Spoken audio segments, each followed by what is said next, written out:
एक मिरासी अपने मुर्शद के मिज़ार पर गया और वहां जज्बाती होकर बोला, मुर्शद मैनू इत्थे ही रख लवो, मैं वापस नहीं जाना। वो बाहर निकला ही था कि उसके सीने में शदीद दर्द उठा। उसकी बीवी ने देखा तो घबरा के पूछा, सरताज क्या हुआ? मिरासी बोला, कुछ नहीं, बस अंदर एक चवल जी मार बैठा वहां।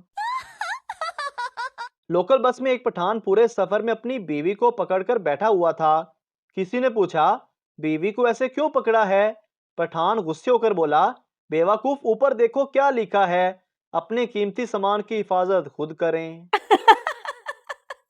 लड़का, अपने बाल देखो, जैसे घास उगी हुई है। लड़की, मैं भी यही सोच रही हूँ कि मेरे पास गधा क्यों खड़ा है। एक बंदर ने शेरनी को प्रपोज किया और गिफ्ट में रेड रोज दे दिया।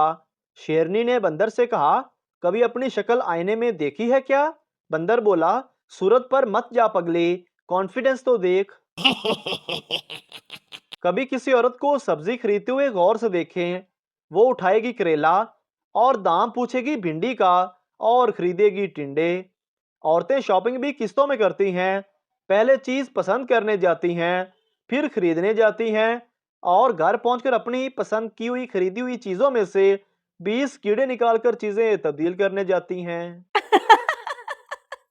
पोता, दादाजी, फैमिली प्लानिंग क्या होती है? दादा, चल भाग, मुझे नहीं पता। पोता, मैं जानता था, आपको पता होता तो आज जायदाद के 17 हिस्से ना होते। सुहाग रात को अचानक दूल्हे की मां ने दरवाजा खटखटाया तो दुल्हन भागकर पर्दे के पीछे छुप गई।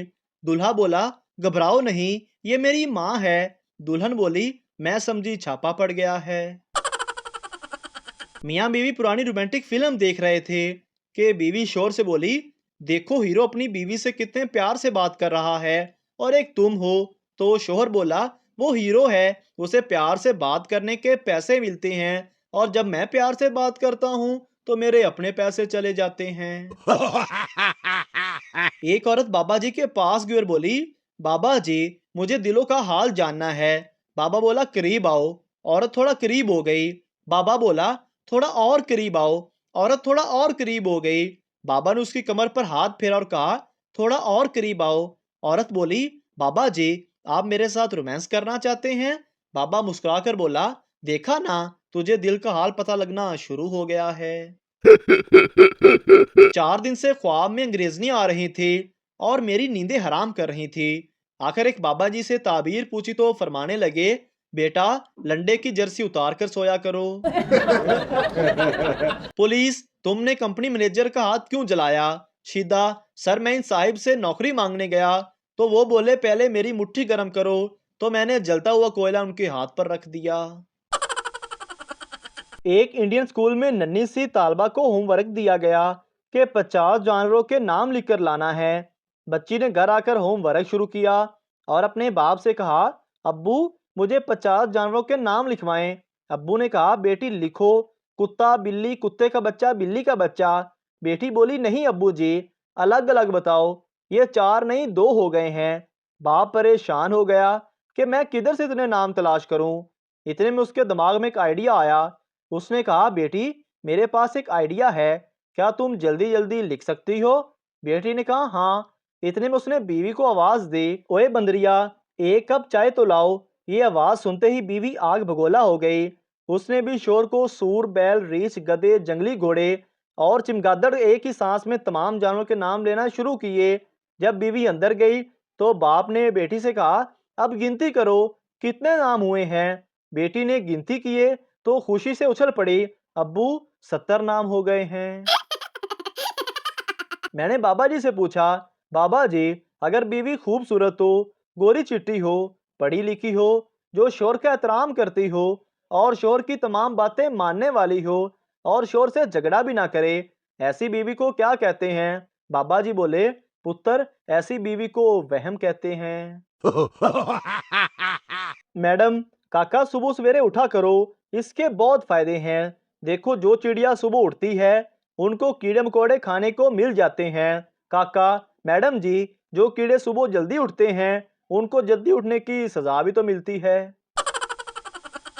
मिरासी को चोरी के जुर्म में मुंह काला करके गधे पर बिठाकर घुमाया गया। जब चक्कर पूरे हुए तो मिरासी घर आकर बीवी से फखरिया बोला, लोगों ने बड़ी कोशिश की कि मैं गधे से गिर जाऊं, लेकिन अल्लाह ने इज्जत रख ली। पप्पू जॉब फॉर्म फिल कर रहा था। सवाल था कि आपका स्टार क्या है। पप्पू को समझ नहीं आई। उसने साथ वाले लड़के का फॉर्म देखा। उसने कैंसर लिखा हुआ था। पप्पू ने बवासीर लिख दिया।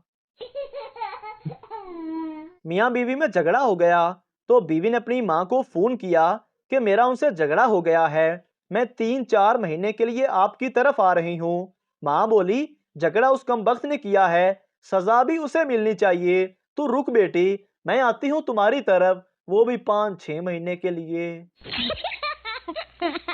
सरदार ने अपनी आवाज बदलकर अपने स्कूल कॉल की और कहा, मेरा बेटा आज बीमार है, आज स्कूल नहीं आ सकता। टीचर ने पूछा, कौन बात कर रहे हैं आप?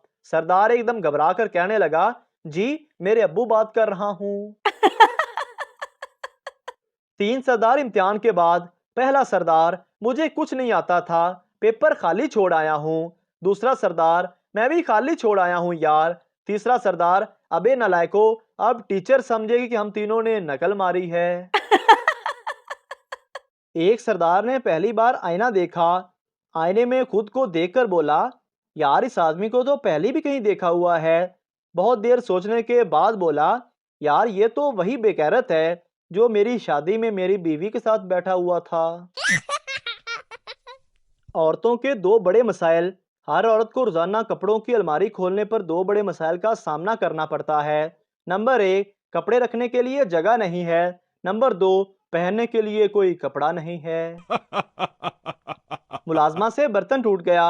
मालकन बेहद गुस्से में बोली, बदतमीज, तुम हर रोज कुछ न कुछ तोड़ती रहती हो। मालकन का बच्चा ये मंजर देख रहा था। उसने पूछा, अम्मी ये बदतमीज क्या होता है? मालकन ने सोचा कि बच्चा कुछ गलत ना सीख जाए, तो वैसे ही बोल दिया कि तंदुरुस्त। दूसरे रोज मालकन ने फिर से नौकरानी को किसी बात पर डांटते हुए कमीनी बोल दिया। बच्चे ने फिर पूछा, अम्मी ये कमीनी क्या होता है? मालकन बोली, बेटा कमीनी का मतलब कमजोर। उसके दूसरे दिन बच्चा अपनी माँ के साथ अपनी बीमार नानी को देखने गया, तो वहां जाकर बोला, अम्मी देखें ना, नानी पहले कितनी बदतमीज होती थी और अब दिन ब दिन कमीनी होती जा रही हैं। एक देहाती ने किसी मौलवी से पूछा, जनाब क्या जन्नत में हुक्का भी मिलेगा? मौलवी साहब नाराज होकर बोले, हुक्का तो जरूर मिलेगा, मगर उनके लिए आग दोजख से लाना पड़ेगी। हमने पड़ोसी को सालन भेजा, उसने जवाबन हमें पकौड़े भेजे। हमने वो पकौड़े अपने दूसरे पड़ोसी को भेज दिए, तो जवाबन उन्होंने हमें वो सालन भेजा जो हमने पहले पड़ोसी को भेजा था। एक लड़की का रेप हो गया। उसकी माँ बोली, बेटी अब तेरा क्या होगा, कमीनों ने तेरी इज्जत लूट ली। लड़की बोली, अम्मा तू परेशान ना हो, सब के सब पठान थे, इज्जत भी बच गई और कब्ज का मसला भी हल हो गया। एक शख्स कागज पर कुछ लिख रहा था। दोस्त ने पूछा, यार क्या लिख रहे हो? दूसरा दोस्त बोला, यार मैं अपने आप को खत लिख रहा हूँ। दोस्त मुस्कुराते हुए, खत में अपने आप को क्या लिख रहे हो? दूसरा दोस्त बोला, ओए बेवकूफ आदमी, जब खत मुझे मिलेगा तो तब ही पता चलेगा ना कि इसमें क्या लिखा हुआ है। मौत के फरिश्ते ने आकर जब बाबा जी को बताया कि मैं तुम्हारी जान लेने आया हूँ, तो बाबा जी मुस्कुराए और साथ में बैठी बीवी की तरफ इशारा करके बोले, ये बैठी है, ले जाओ। मोहतरम नाजरीन, अगर आपको हमारी वीडियो अच्छी लगी है तो हमारे इस चैनल को सब्सक्राइब ज़रूर कर दीजिए, ताकि आपको इस तरह की और मज़ाया वीडियोस फौरी और बर वक्त मिलती रहें।